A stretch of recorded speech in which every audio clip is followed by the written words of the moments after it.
angustia, tú eres mi solaz.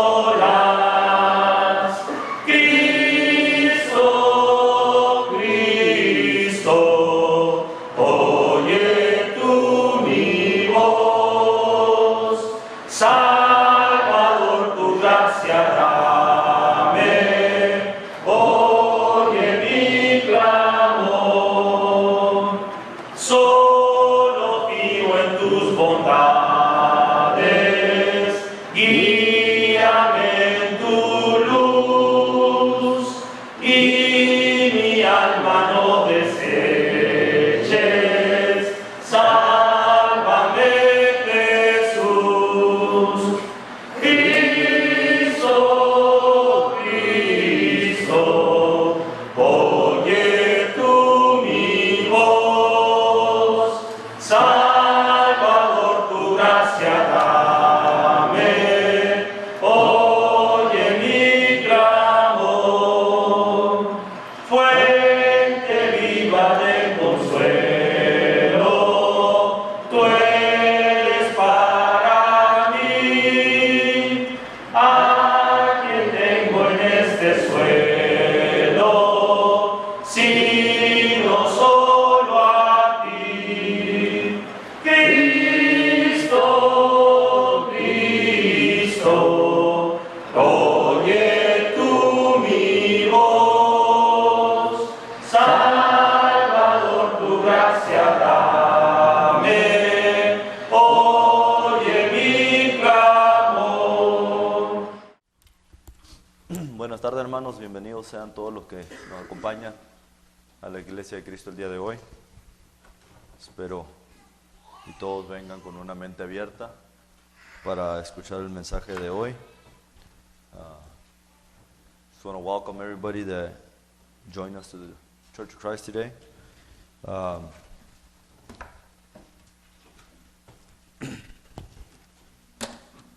Yo creo que ya tenía un tiempo que no me paraba aquí. A pesar de que no he estado últimamente constante en el púlpito, sé que Dios me ha traído bastante trabajo. Hemos estado trabajando aquí en el Moctezuma y aquí dando estudios con personas, y todo el tiempo les pido que tengan en mente y en memoria aquellas personas que están queriendo estudiar, hagan oración por ellas, por los que están predicando, por los que andan enseñando la Biblia, que también hagan oración por ellos, porque es muy importante. La semana esta pasada, hermanos, me tocó dar un estudio acerca de un punto que para mí es muy importante, y creo que tiene que ver con el propósito de la iglesia. Y me acuerdo aquella pregunta que el eunuco le hizo Felipe le hizo al eunuco. Le dijo, ¿pero entiendes lo que lees? Así le preguntó, ¿pero entiendes? Y quiero creer que esa pregunta no se las puedo hacer a ustedes, porque quiero creer que todos ustedes están aquí porque entienden por qué están aquí. Entienden que estamos aquí porque han entendido lo que leyeron. Pero sé que también perdemos el punto a veces de las cosas espirituales de Dios. Y yo quisiera preguntar, ¿pero entiendes tu propósito? ¿Entiendes el propósito de la iglesia? ¿De qué se trata? ¿Cuál es el punto de servir a Dios y que Cristo haya dado la vida por nosotros y que Dios te haya escogido para que sigas sus pisadas? ¿Cuál es el punto? La iglesia primitiva nos dio, o la iglesia del primer siglo nos dio a entender claramente que entendían su propósito. Sabían muy bien. Y yo esto es lo que me he hecho estas preguntas a veces. ¿Qué fe demostraron estas personas? Vamos rápidamente en Hechos 2:43.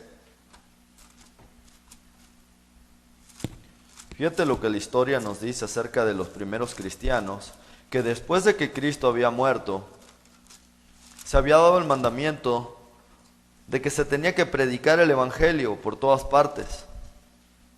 1 Corintios 2,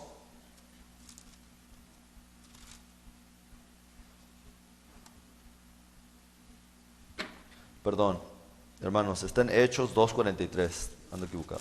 Hechos 2:43.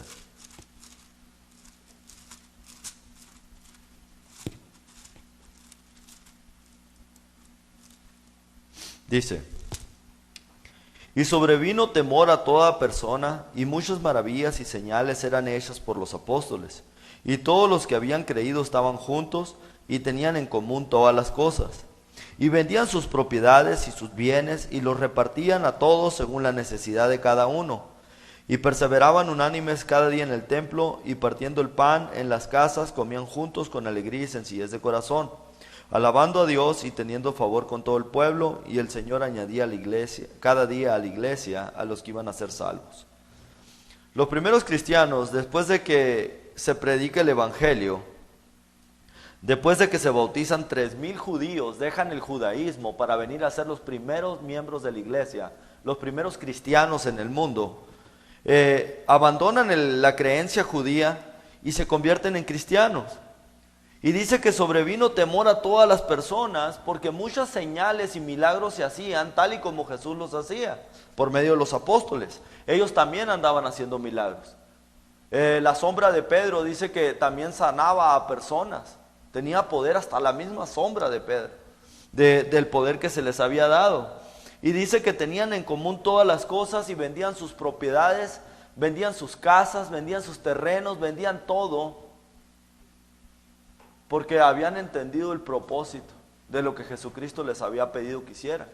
Nunca les pidió que vendieran nada, pero ellos entendieron que esto era mucho más grande que ellos.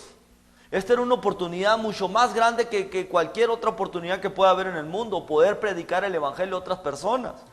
En ese tiempo existía mucha pobreza, no habían carros, era muy difícil viajar de un lugar a otro, se necesitaba comida, se necesitaba dinero para llegar y pagar donde te ibas a quedar a dormir o como sea.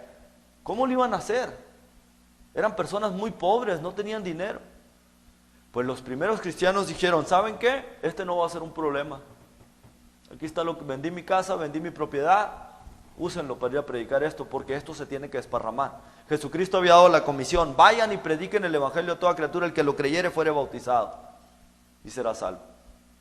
Y ellos entendían muy bien esto. ¡Wow! Y cuando lees las historias de los mártires, las historias de cómo los echaban a ellos a la cárcel, o sea, si confiesas que Jesucristo es el Hijo de Dios, te vamos a matar. Lo confesaban y se dejaban morir. Los echaban a la cárcel. Yo no voy a negar mi fe. Porque ellos sabían muy bien el mensaje de Jesús. El que me niegue delante de esta generación adúltera y perversa, yo lo voy a negar delante de mi Padre. Pero el que me confesare delante de esta generación adúltera y perversa, yo también lo voy a confesar delante de mi Padre. Ellos no iban a negar a Jesucristo, iban a morir por su fe. Imagínate, toda la vida cristiano y de repente: oye, si eres cristiano te vamos a matar. No soy cristiano. Negaste a Cristo. No hay oportunidad. Dios tampoco te va a confesar. Ellos entendían este propósito y yo todo el tiempo me sacudo la cabeza diciendo: ¿qué pasaría si de repente se viene un grupo de personas a hacernos daño diciendo: si el que confiese que cree en Jesucristo va a morir ahorita mismo? El que confiese que es de fe va a morir. ¿Cuántos de nosotros levantáramos la mano y dijéramos: yo soy de fe? ¿Quién moriría por su fe? Entonces, el propósito de la iglesia es muy especial, muy importante, y lo que estos primeros cristianos hacían tenía que ver con ese propósito. Hacían cosas que nadie se podía esperar, hacían cosas que yo y tú tal vez no hiciéramos, por tal de que el evangelio se predicara. Estoy seguro que no todos ellos predicaban el evangelio, estoy seguro que todos ellos no tenían ese don, pero ponían sus posesiones y sus servicios y su dinero y su tiempo para que otros fueran a predicar el evangelio, para que otros lograran hacer esto por medio de lo que Dios les había dado a ellos. Ellos entendían muy bien, habían visto a Jesucristo resucitar y solo era cuestión de tiempo, es cuestión de morir. Estamos entre la muerte nomás, morimos y también resucitaremos tal y como Él, porque Jesucristo dijo que el que cree en Él no verá la muerte, sino resucitará también. Ellos lo creyeron porque cuando vieron a Jesús resucitado dijeron: entonces no mintió, entonces a mí también me puede bendecir, entonces a mí también me puede resucitar, entonces que sea bienvenida la muerte. Yo me voy a agarrar predicando por todas partes, Ahora, estos primeros cristianos tenían en mente y sabían muy bien que a Jesucristo lo crucificaron por eso mismo, por andar predicando. ¿Qué les esperaba a los primeros cristianos? La muerte por andar predicando. No iban a ser la excepción. Y sabemos cómo murieron todos ellos. Por predicar murieron, los mataron, los crucificaron. Nos pide, muy importante, que nosotros entendamos este propósito. En 1 Corintios 1:10 dice la Escritura, en 1 Corintios 1:10.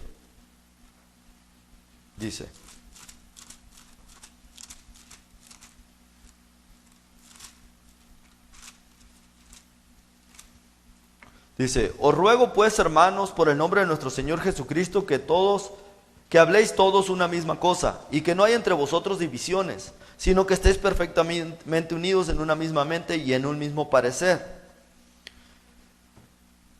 El punto o el propósito de la iglesia es de que si alguien va a hablar de la palabra de Dios, que se hable la misma cosa, se enseñe lo mismo. El problema de no hablar lo mismo y enseñar lo mismo es una generación de iglesias por todas partes que las personas no saben ni siquiera cuál es la de Cristo. Muchas personas dicen, pues cada quien con su tema, cada loco con su tema, cada día ellos dicen esto, ellos dicen lo otro. Esta división no vino de Dios, esta división vino de los hombres, del poder que crean las iglesias. Oh sí, porque el hombre cuando comienza a predicar y comienza a generar ¿qué? Dinero.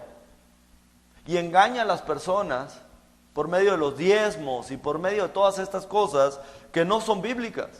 Para nosotros no. Pero el problema de la división es no hablar la misma cosa, no hablar el mismo mensaje, no enseñar lo mismo que enseña la Biblia. No aceptar lo que dice tal y como está, no le cambies. Te está hablando a ti, aunque te duela. No te trates de hacer por un ladito, no trates de decir, es que era para otro tiempo, eso se lo dijo a ellos. No, te está hablando a ti. Acéptalo. No le acomodes a tu conveniencia ni a la mía. Nos está diciendo a todos. Entonces, hablar la misma cosa, estar unidos entre nosotros, dice. Versículo 10, habla de la unidad. Únanse. Os ruego pues, hermanos, que hablen la misma cosa, que haya entre vosotros, que no haya entre vosotros divisiones, sino que estés perfectamente unidos en una misma mente, en un mismo parecer. Habla de la unidad entre nosotros, de mantener el mismo mensaje, que la palabra de Dios enseña y no enseñar otra cosa. Perfectamente unidos en una misma mente. Enseña. Ahorita vamos a ver qué mente. Versículo 11 nos da la realidad. Porque he sido informado acerca de vosotros, hermanos míos, por los de Cloe, que hay entre vosotros contiendas, y quiero decir que cada uno dice de vosotros, yo soy de Pablo, yo soy de Apolos, y yo de Cefas, y yo de Cristo. ¿Acaso está dividido Cristo? O sea que, crean, muchos puedan pensar que en la iglesia no hay problemas, claro que los hay. Aquí el apóstol Pablo está atendiendo un problema que hay en la iglesia de Corintios. Había divisiones entre los hermanos porque unos decían, es que a mí me cae más bien como predica el hermano Pancho. Es que a mí me cae más bien como predica el hermano Camilín. Es que a mí me cae más bien como predica el hermano Camilo. Y comenzaban a haber divisiones y grupos dentro de la iglesia. Y dice, ¿acaso fue Pablo crucificado? ¿Acaso fue Pancho crucificado? ¿Acaso fue Camilín crucificado? No, fue Cristo el que se crucificó y todos somos siervos de Él. Y no hay excepción de personas ni grupitos para andarnos haciendo. Había un problema en la iglesia, no estaban unidos en una misma mente. Todavía traían su mente carnal. Es que a mí no me cae bien. Aquí no venimos a ver a quién nos cae bien, aquí venimos a amarnos unos a otros. Seamos como seamos. Seamos como seamos. Entonces, este es uno de los problemas más grandes que hay y ha habido en la iglesia, la división. Es por eso que miras divisiones, miras iglesias, por tanta gente que se ha dividido buscando sus propios intereses dentro de las iglesias. Tristemente, la realidad es esa. Nos pide que estemos en una misma mente y no lo estamos muchas veces porque traemos esa mentalidad propia. La pregunta es la mente de quién debemos de tener. Ahí mismo en 1 Corintios 2, versículo 16 nos dicen qué mente debemos estar todos.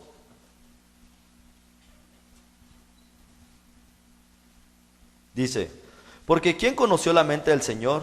¿Quién le instruirá? Mas nosotros tenemos la mente de Cristo. Dice el Espíritu Santo ahí por medio de los apóstoles. ¿Quién conoció la mente de Dios? ¿Quién conoció la mente? ¿Quién la conocerá? Mas nosotros tenemos la mente de Cristo. La mente de Cristo es el Nuevo Testamento. Y nosotros estudiamos la Biblia todo el tiempo para entender esa mente, para llevarla a cabo en mi vida, para pensar como Él, hablar como Él, actuar como Él. Me puso la vara muy alta. Definitivamente. Pero es la única solución al problema de la carne y al problema del pecado. Es la única solución. Nos dio un ejemplo ya. Nos dio a Cristo. Imítenlo a Él. Entonces aquí la Escritura nos pide que tengamos la mente de Cristo. ¿Pero cómo? No la conozco. Y Él vino y se lo dijo a los judíos. Ustedes escucharon que ojo por ojo y diente por diente. Mas mi mente, mas yo les digo, amar a vuestros enemigos. Olvídense eso de andarse ojo por ojo y diente por diente. No, esa es tu mente. La mía es amar a esa persona que te hizo daño. Y si tu enemigo tiene hambre, dale de comer. Mi mente dice que se vaya por un tubo, pero la mente de Cristo dice, dale de comer. Dice que si te dan una cachetada, que le pongas la otra mejilla. Esa es la mente de Cristo. La mente mía es, me la das, te la devuelvo. Pero la mente de Cristo es otra. Esa mente es la que todos nosotros debemos de tener. Pero si no estudiamos la Biblia y no conocemos sus mandamientos, sus estatutos, ¿cómo vamos a poner la mente de Cristo en mi mente? Porque yo traía la mente de mi padre, la mente de mis amigos, la mente del mundo. El que no tranza no avanza. Esa mente yo la traía. Entonces yo tengo que ser un tranza, tengo que robar aquí y allá. ¿Para qué? Para poder avanzar. Esa no es la mente de Cristo. Y ese es el problema con muchos de nosotros, por la razón que no hemos entendido el propósito, porque traemos nuestra propia mente, mi propia voluntad. Yo quiero hacer las cosas como yo quiero, como a mí me gustan. A mí nadie me va a decir qué hacer. Pero muchos no realizamos que ya somos hijos de Dios. ¿Cuál era el propósito y deseo de Cristo? Pues Juan 3:16 al 17 lo enseña muy claramente.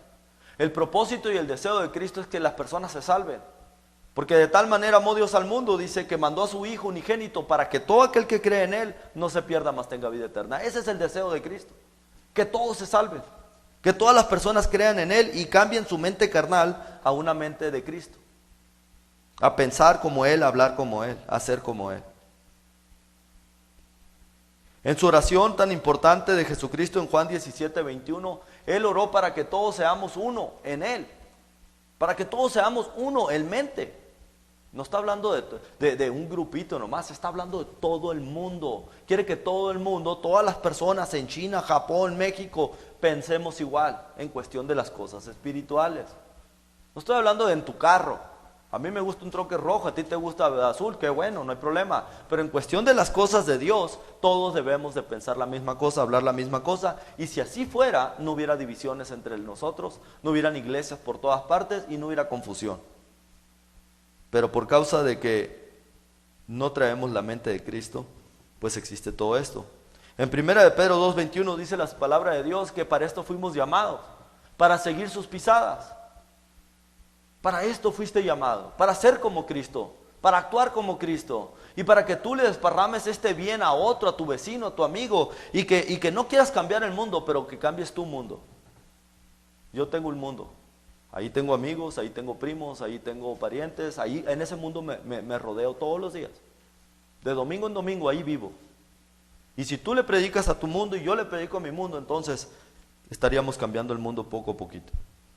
Pero para esto nos llamó. Fuimos llamados para seguir el propósito que Él traía, salvar almas. Ahí está todo, ahí encierra todo, salvar almas. Vas a sufrir. Porque para esto fuiste llamado, así como Cristo sufrió, así vas a sufrir tú también. Nadie nos dijo que esto iba a ser fácil. A los apóstoles los mataron, los persiguieron hasta la muerte. Nadie dijo que esto iba a ser fácil. Los metían a la cárcel, los golpeaban, los amenazaban. Dejen de hablar de este Cristo, dejen de hablar de Él. Pero no los callaban. El propósito de Dios es muy claro, hermano. Misericordia. Dios espera entender Dios espera que entendamos este propósito. Mateo 5, 13 al 16. Vamos a ver qué dice. Mateo 5, 13 al 16 dice.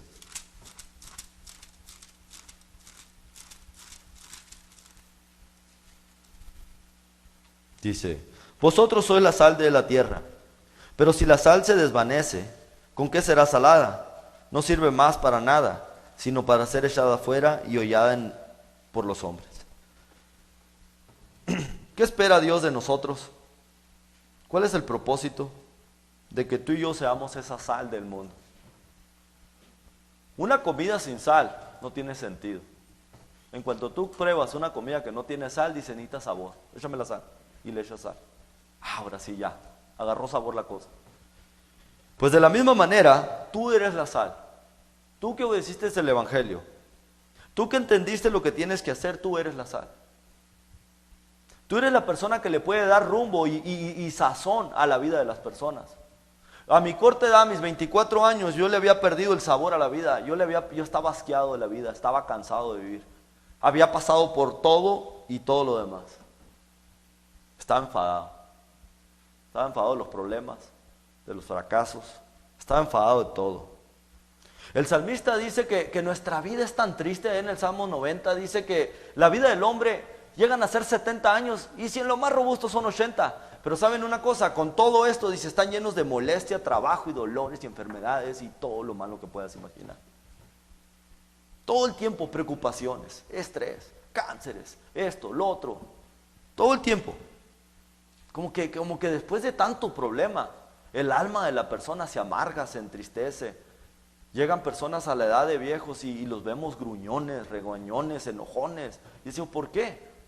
Perdieron el sabor a la vida. Tanto problema llegan a decir, estoy asqueado de vivir. El hermano que me predicó hace 18, 19 años atrás, le dio rumbo a mi vida, le dio sabor a mi vida. Cuando me predicó la palabra de Dios, no él, la palabra. Pero él fue el utensilio para traerme este mensaje. Pero también nos dio otro mandamiento. En Juan 3, 34 al 35, Juan 13, 34 al 35, nos enseñó y nos dijo, vamos allá, Juan 13.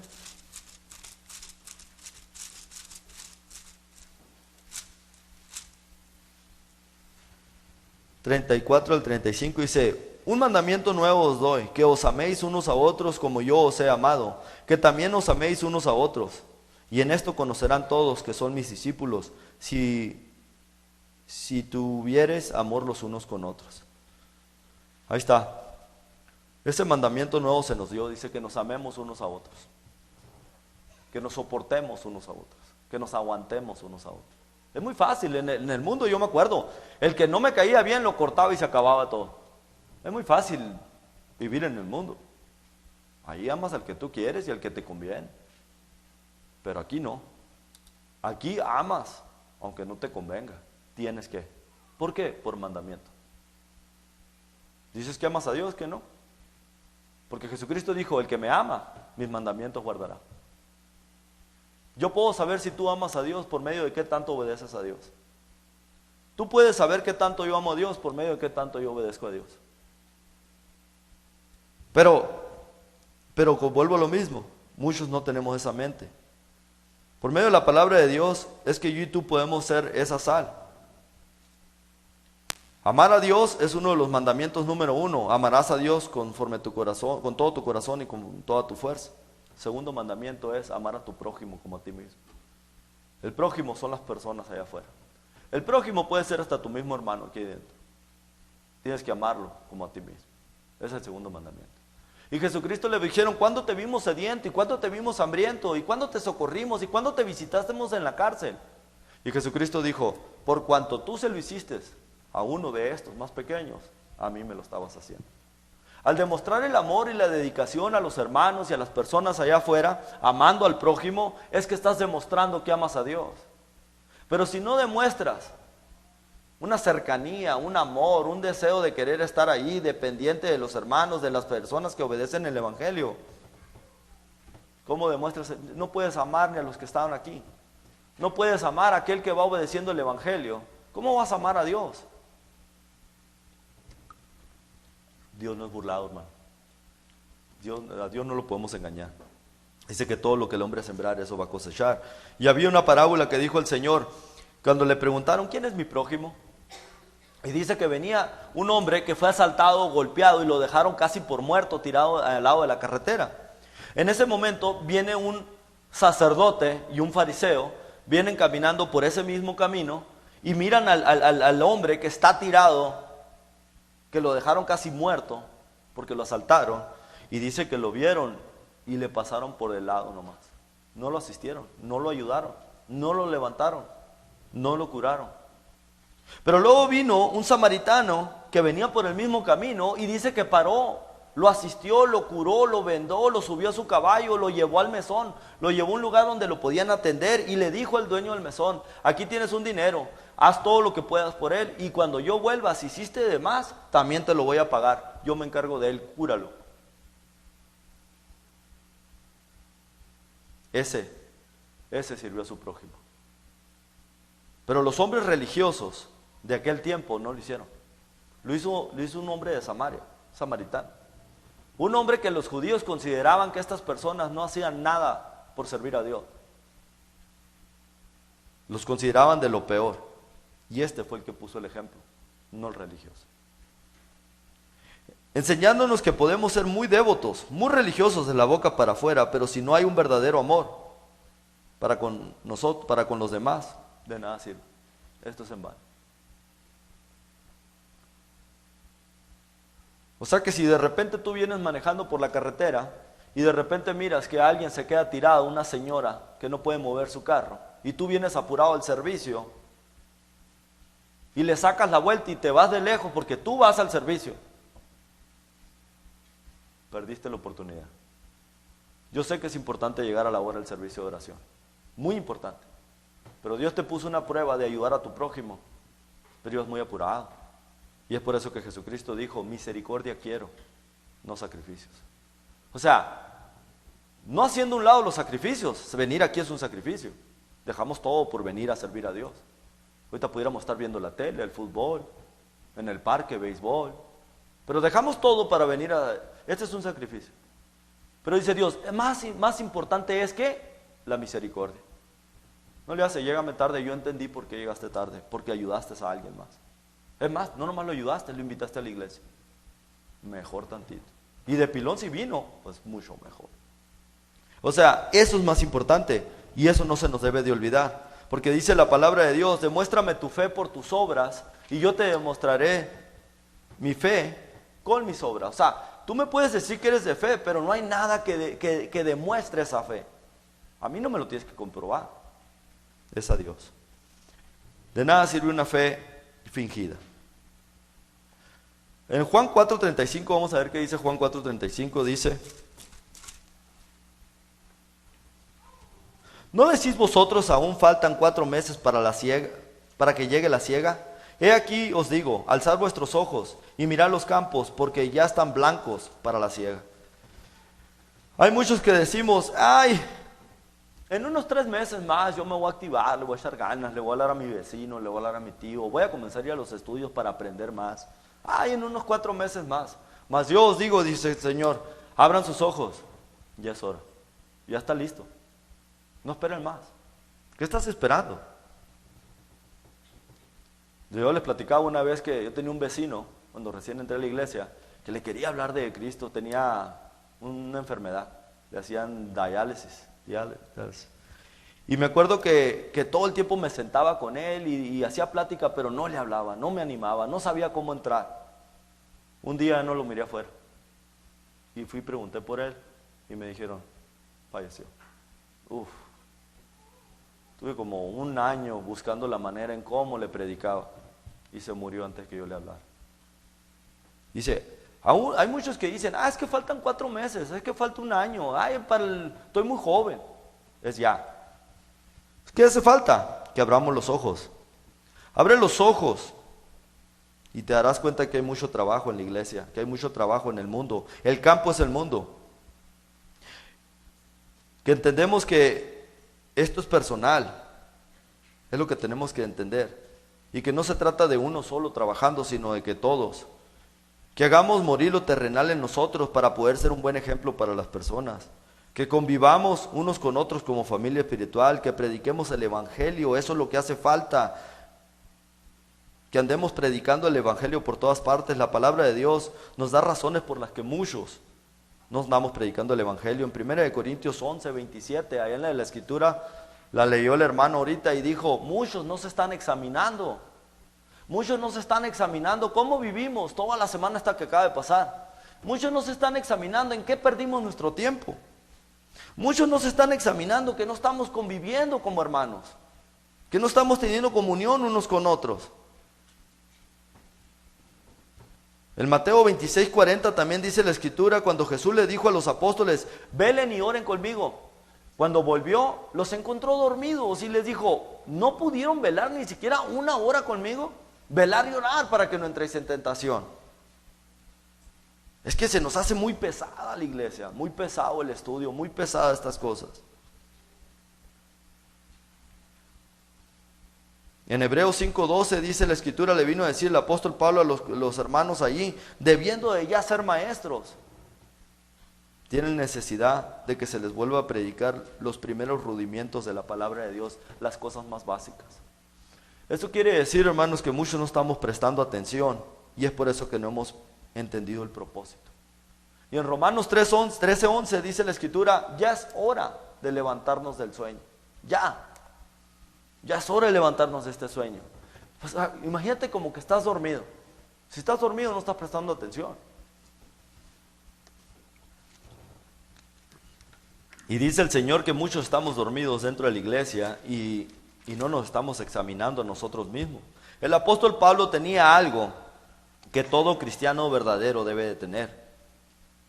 En Romanos 10 del 1 al 2, Romanos 10 del 1 al 2 dice la Escritura, el anhelo de mi corazón para el pueblo de Israel es para salvación, porque doy testimonio de que son muy religiosos, pero no conforme a la verdad, conforme a sus tradiciones, conforme a lo que les dijeron, conforme a lo que les inculcaron, pero no lo han investigado por ustedes mismos. Han tenido la Biblia todas sus vidas, pero no han querido investigar por ustedes mismos. Me doy cuenta, dice, que tienen celo de Dios, pero no conforme a la verdad. Y mi anhelo es para que se salven, dice el apóstol Pablo. Tengo un anhelo de salvación para ustedes, que era la mente de Cristo, era el propósito de Cristo, salvar a todo aquel que cree. Por eso mandó Dios a su Hijo al mundo, para salvar a todo aquel que cree. Ese es el mismo anhelo que debe de haber en ti y debe de haber en mí. Un anhelo de salvación para todos. Un anhelo de crecer, madurar, dejar lo terrenal que hay en mí para poder servir a Dios y servir a las personas que me rodean. El mandamiento era muy claro, amar a Dios primero, amar a tu prójimo segundo y amarnos entre nosotros. Yo para mí, sinceramente les digo, estas tienen que venir de la mano las tres. No puedes decir, yo voy a amar a Dios, pero a mí no me gusta reunirme con los hermanos, no me gusta convivir con ellos. No puede ser. No puedes decir, yo voy a amar a Dios y voy a hablar a los hermanos, pero me voy a olvidar de las personas. Todos son pecadores allá afuera, son una bola de mundanos. Yo he oído esa palabra en otras iglesias. Uy, no te juntes con ellos, son mundanos. Uy, no oigas música, es mundana. Uy, te vas a tener que encerrar de toditito el mundo. Te vas a tener que meter en una esfera. No, esa es una mentira. Amar a Dios número 1, amar a tu prójimo, segundo mandamiento, y amarnos entre nosotros. Es importante y tienes que llevarlas a cabo las tres al mismo tiempo. Pero, hermano, yo no tengo ese don. Yo no tengo el don de predicar. ¿Cómo le voy a hacer para amar a mi prójimo y no lo puedo irle a predicar? No vayas a creer que amar a tu prójimo es irle a dar de abrazos. Amar a tu prójimo es decirle la verdad. Eso es amar a tu prójimo. Y decirle la verdad es predicarle el evangelio. Entonces, en 1 Corintios 3, del 5 al 7, dice la palabra, 1 Corintios 3, del 5 al 7 dice,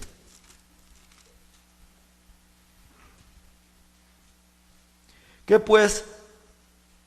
¿Es Pablo y qué es Apolos? Servidores por medio de los cuales habéis creído. Eso según lo que cada uno concedió el Señor. Yo planté, Apolos regó, pero el crecimiento lo ha dado Dios. Aquí podemos ver varios trabajos de diferentes hermanos. Dice Pablo, ¿quién creo que yo que soy? ¿Me creo algo? ay, soy apóstol, déjenme pararme el cuello. No. Se humilla a él mismo diciéndose que es solamente un servidor de ustedes. ¿Quién es Apolos? Otro servidor igualito que Pablo. No hay títulos, amigos, no hay títulos. Todos somos siervos de Dios, todos deberíamos andar haciendo lo mismo. Dice el apóstol Pablo, yo planté y Apolos regó. Eso quiere decir que Pablo fue y predicó el evangelio, él evangelizó, pero le encargó tal vez a Apolos a estos hermanos, para que los siguiera cuidando de ellos. Yo recuerdo cuando el hermano me predicó, el que me predicó también estaba regándome. Me llevaba a comer cada domingo me invitaba a comer a los buffets. El del primer año de la montaña me invitó a ir a la montaña y fui también con cosas que él me prestó. O sea, ahí andaba atrás de mí.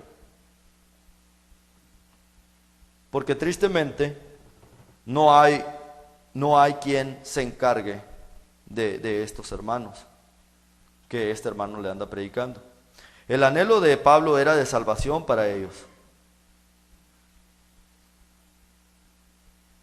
Dios es el que da fruto a lo último, pero el trabajo es de todos. Y se los aseguro, hermanos, aquellas personas que trabajan en el campo, aquellas personas que dedican a sembrar y cultivar en el campo, saben muy bien que es muy pesado ese trabajo. Que ese trabajo no es de uno nomás, necesitamos más, necesitamos que todos anden activados. Hubo un problema en la primera iglesia. En Hechos 6 del 1 al 4, vamos allá, Hechos 6 del 1 al 4, vamos a ver qué problema hubo en esta iglesia.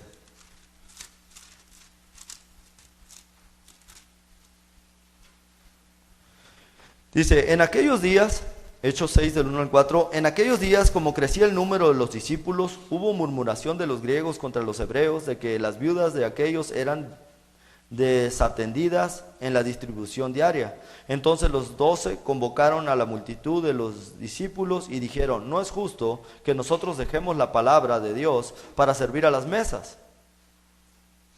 Buscad pues, hermanos, de entre vosotros a 7 varones de buen testimonio, llenos del Espíritu Santo y de sabiduría, a quienes encarguemos de este trabajo. O sea, ¿qué es lo que sucedía en la primera iglesia? Se andaba predicando del amor, de la misericordia, de amarnos unos a otros. Pero la primera iglesia estaba descuidando a las viudas que no tenían dinero, ni comida, ni cómo trabajar. Y los griegos se burlaban de los cristianos diciendo, mira, muy bueno para hablar de amarse entre ellos, pero tienen abandonadas a las viudas. Estaba cometiendo un error la iglesia y se dieron cuenta las personas. Una cosa es que estemos mal, que se burlen de nosotros incorrectamente, pero otra cosa es que se burlen de nosotros porque estamos haciendo las cosas mal, porque tú andas dando un mal ejemplo, o yo ando dando un mal ejemplo. Entonces, dice el apóstol Pablo, se reúnen los 12 y dicen, miren, dentro de ustedes mismos deberían de estar creciendo, deberían de haber gente más apta para servir en la mesa del Señor, para servir en la iglesia, para apoyarnos entre nosotros y que ustedes atiendan estas cosas, porque no es justo que nosotros dejemos de ir a predicar allá y tener que venir a atender los problemas de la iglesia. Hace un tiempo atrás le hablé al hermano que andaba allá en Cortázar y le dije, oye, te tienes que venir, hay un problema aquí, yo no lo quiero resolver, necesitas venirte ya. El hermano se fastidió, yo lo sentí volar. Pues cómo no, él anda predicando el evangelio, hoy en la mañana parece que se bautizó alguien más. Él anda predicando el evangelio, no es justo que yo le esté hablando al hermano que se tiene que venir, pues que no hay más aquí entre nosotros, que no estamos creciendo espiritualmente, que no hemos entendido el propósito de servirnos unos a otros, de trabajar juntos en la obra. Y este es el punto, hermanos.